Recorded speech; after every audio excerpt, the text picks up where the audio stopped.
ರುಚಿಯಾದ ಟೊಮ್ಯಾಟೊ ಪರಾಟ ಇವತ್ತಿನ ರೆಸಿಪಿ ನೋಡಿ. ನಾನು ಹಿಟ್ಟು ಕಲಸಿ ಇಟ್ಟಿದೆ ನೋಡಿ, ತುಂಬ ರುಚಿಯಾಗಿ ಬರ್ತದೆ ಇದು. ನಮಸ್ತೆ ಫ್ರೆಂಡ್ಸ್, ಗುಡ್ ಫುಡ್ ಲ್ಯಾಂಡ್ ಚಾನಲ್ಗೆ ನಿಮಗೆಲ್ರಿಗೂ ಸ್ವಾಗತ. ಹಾಗಾದರೆ ಇದಕ್ಕೆ ಏನೇನು ಬೇಕು ನೋಡುವ. ಈಗ ನಾವು 2 ಟೇಬಲ್ ಸ್ಪೂನ್ನಷ್ಟು ಯಾವುದಾದ್ರೂ ಎಣ್ಣೆ ಹಾಕುವ. ನಾನು ತೆಂಗಿನ ಎಣ್ಣೆ ಹಾಕಿದ್ದೇನೆ. 1 ಚಮಚದಷ್ಟು ಜೀರಿಗೆ, ಇದಕ್ಕೆ ಸಣ್ಣ ಚಮಚ. ಹಾಗೆ ಇದು ಚಟಪಟ ಅಂತ ಅನ್ನುವಾಗ ಇದಕ್ಕೆ ನಾನೀಗ 1 ಮೀಡಿಯಮ್ ಸೈಜಿನ ಈರುಳ್ಳಿಯನ್ನು ಸಣ್ಣಗೆ ಕಟ್ ಮಾಡಿ ಹಾಕ್ತಾ ಇದ್ದೇನೆ. ಇದನ್ನು ಹೆಚ್ಚೇನು ಹುರಿಯುವುದು ಬೇಕಾಗಿಲ್ಲ, ಒಂದು 2-3 ಸೆಕೆಂಡು ಹುರಿದ್ರೆ ಸಾಕು. ಸಣ್ಣಗೆ ಕಟ್ ಮಾಡಿದ 1 ಚಮಚ ಶುಂಠಿ, ಇದನ್ನು ಅಷ್ಟೇ 1-2 ಸೆಕೆಂಡ್ ಹುರಿದ್ರೆ ಸಾಕು. ಅಷ್ಟೊತ್ತಿಗೆ ಈರುಳ್ಳಿ ಸ್ವಲ್ಪ ಬೇಯ್ತಾ ಇರ್ತದೆ. ಒಂದು ಅರ್ಧ ಚಮಚದಷ್ಟು ಓಂಕಾಳು ಅಜ್ವಾಯಿನ್ ಇದೆ ನೋಡಿ, ಅದನ್ನು ಹಾಕಿದ್ದೇನೆ. ಇವಾಗ ನಾನು 3 ಮೀಡಿಯಮ್ ಸೈಜಿನ ಟೊಮೆಟೊ ತೆಗೆದುಕೊಂಡು ಸಣ್ಣಗೆ ಕಟ್ ಮಾಡಿ ಅದನ್ನು ಹಾಕಿದ್ದೇನೆ ನೋಡಿ. ಇದನ್ನು ಹೈ ಫ್ಲೇಮಲ್ಲಿ ಈಗ ನಾವು ಹುರಿಬೇಕು. ಮೆಲ್ಲ ಫ್ಲೇಮಲ್ಲಿ ಹುರಿದ್ರೆ ಅದು ನೀರು ಬಿಡ್ತದೆ, ಮತ್ತು ಅದಕ್ಕೋಸ್ಕರ 1 ಚಮಚ ಕೊತ್ತಂಬರಿ ಪುಡಿ, ಮತ್ತು ಅರ್ಧ ಚಮಚ ಜೀರಿಗೆ, ಅರ್ಧ ಚಮಚ ಕರಿಮೆಣಸಿನ ಪುಡಿ, ಸ್ವಲ್ಪ ಹಳದಿ ಪುಡಿ, ಅರಸಿನದ ಪುಡಿ, ಮತ್ತು ಕೆಂಪು ಮೆಣಸಿನ ಪುಡಿ. ನನಗೆ ಖಾರ ಜಾಸ್ತಿ ಬೇಕನ್ಸಿದ್ರೆ ಜಾಸ್ತಿ ಹಾಕ್ಕೊಳ್ಬೋದು. ಟೊಮೆಟೊ ಸ್ವಲ್ಪ ಮೆತ್ತಗಾಗುವಾಗ ಒಂದು 2-3 ನಿಮಿಷಷ್ಟು ನಾನೀಗ ಆಗಿದೆ ಇದು. ಆವಾಗ 1-2 ಚಮಚದಷ್ಟು ಕಸೂರಿ ಮೇಥಿ ಹಾಕಬೇಕು. ಇದನ್ನು ಹಾಕಲೇಬೇಕು.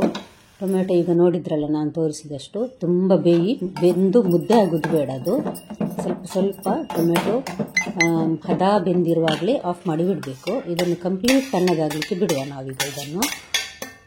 ಇದು ಬಿಸಿ ಇದ್ದರೆ ಆಗೋದಿಲ್ಲ. ಇದಕ್ಕೆ ನಾವು ಉಪ್ಪು ಹಾಕಲಿಲ್ಲ ನೋಡಿ. ಈಗ ನಾವು ಕಂಪ್ಲೀಟ್ ತಣ್ಣಗಾದ ಮೇಲೆ ಉಪ್ಪು ಹಾಕುವ, ಇಲ್ಲಾಂದರೆ ಅದು ನೀರು ಬಿಡ್ತದೆ. ಇವಾಗ ನಾನು 1 ಹಿಡಿಯಷ್ಟು ಕೊತ್ತಂಬರಿ ಸೊಪ್ಪನ್ನು ಹಾಕ್ತಾ ಇದ್ದೇನೆ ನೋಡಿ. ಇದಕ್ಕಿಂತ ಮೊದಲು ಸ್ವಲ್ಪ ಹಾಕಿದ್ದೇನೆ ಬೇಯುವಾಗ. ಇದೊಂದು 3 ಕಪ್ಪಿನಷ್ಟು ಅಥವಾ 3 ಹಿಡಿಯಷ್ಟು ಗೋಧಿ ಹಿಟ್ಟು. ಇದನ್ನು ಹಾಕಿ ಈಗ ನಾವು ನೀರು ಹಾಕದೆ ಚೆನ್ನಾಗಿ ಈ ರೀತಿ ಮಿಕ್ಸ್ ಮಾಡಬೇಕು. ಸರಿ, ಟೊಮೆಟೊ ಎಲ್ಲ ನಾವು ಅದನ್ನು ಮಿಕ್ಸ್ ಮಾಡುವಾಗ ಕೈಯಲ್ಲಿ ಮುದ್ದೆ ಮಾಡಿ ಮಾಡಬೇಕು ನೋಡಿ. ಹೇಗೆ ಮಾಡ್ತಾ ಇದ್ದೇನೆ ಅದೇ ರೀತಿ. ಇನ್ನು ಸ್ವಲ್ಪ ಈಗ ನೀರು ಸ್ವಲ್ಪನೇ ಹಾಕಿ ಅಂಟು ಮಾಡುವ ನಾವು ಇದನ್ನು ನೋಡಿ. ಒಂದು ಸಲ ಹಾಕಿದೆ, ಸಾಧಾರಣ ಒಂದು ಅರ್ಧ ಲೋಟದಷ್ಟು ನೀರು ಹಾಕಿದೆ ನಾನೀಗ. ಇವಾಗ ನೋಡಿ ನೀರು ಸಾಕಾಗಿದೆ. ಕೆಲವು ಸಲ ನಾವು ಹಾಕಿದ ನೀರು ಸ್ವಲ್ಪ ಜಾಸ್ತಿ ಐಸ್ ಅನಿಸಿದರೆ ಸ್ವಲ್ಪ ಗೋಧಿ ಹಿಟ್ಟು ಹಾಕ್ಬೋದು ನೋಡಿ. ಮೇಲೆ ಸ್ವಲ್ಪ ತೆಂಗಿನ ಎಣ್ಣೆ ಹಾಕಿ ಚೆನ್ನಾಗಿ ನಾದಬೇಕು.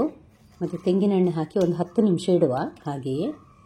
ಅಷ್ಟರೊಳಗೆ ನಾವು ಇದಕ್ಕೆ ಬೇಕಾದ ಚಟ್ನಿ ಅಥವಾ ಏನಾದರೂ ಮಾಡ್ಬೋದು ನೋಡಿ. ಈಗ ನಾನು ಇದು ಸಣ್ಣ ಉಂಡೆಗಳನ್ನಾಗಿ ಮಾಡಿ, ಸಣ್ಣ ಅಂದರೆ ಒಂದು ಮೀಡಿಯಮ್ ಸೈಜ್ ಇದು, ಹೀಗೆ ಮಾಡಿಟ್ರೆ ಮತ್ತು ಚಪಾತಿ ಮಾಡುವಾಗ ನಮಗಿದು ಒಳ್ಳೆಯದಾಗ್ತದೆ.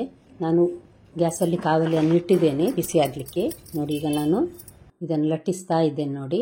ಸಾಧಾರಣ ಒಂದು ಸ್ವಲ್ಪ ದೊಡ್ಡ ಪೂರಿಯಷ್ಟು ಲಟ್ಟಿಸಿ ಇದಕ್ಕೆ ತುಪ್ಪ ಅಥವಾ ಎಣ್ಣೆ, ನಾನು ತುಪ್ಪ ಹಾಕ್ತಾ ಇದ್ದೇನೆ, ಎಲ್ಲ ಸ್ಪ್ರೆಡ್ ಮಾಡಿ ಹೀಗೆ ಅದನ್ನು 2 ಫೋಲ್ಡ್ ಮಾಡಿ ಇನ್ನೊಂದು ಸ್ವಲ್ಪ ತುಪ್ಪ ಹಾಕಿ ವಿ ಶೇಪಲ್ಲಿ ಮಾಡುವ. ಇದನ್ನು ನೋಡಿ, ಲಟ್ಟಿಸ್ಲಿಕ್ಕೂ ಕಷ್ಟ ಆಗೋದಿಲ್ಲ ಏನು. ನಾವು ಅಂಟು ಮಾಡುವಾಗ ಸ್ವಲ್ಪ ನೀರು ಅನಿಸಿದರೆ ಗೋಧಿ ಹಿಟ್ಟು ಬೆರೆಸ್ಬೋದು ಇದಕ್ಕೆ.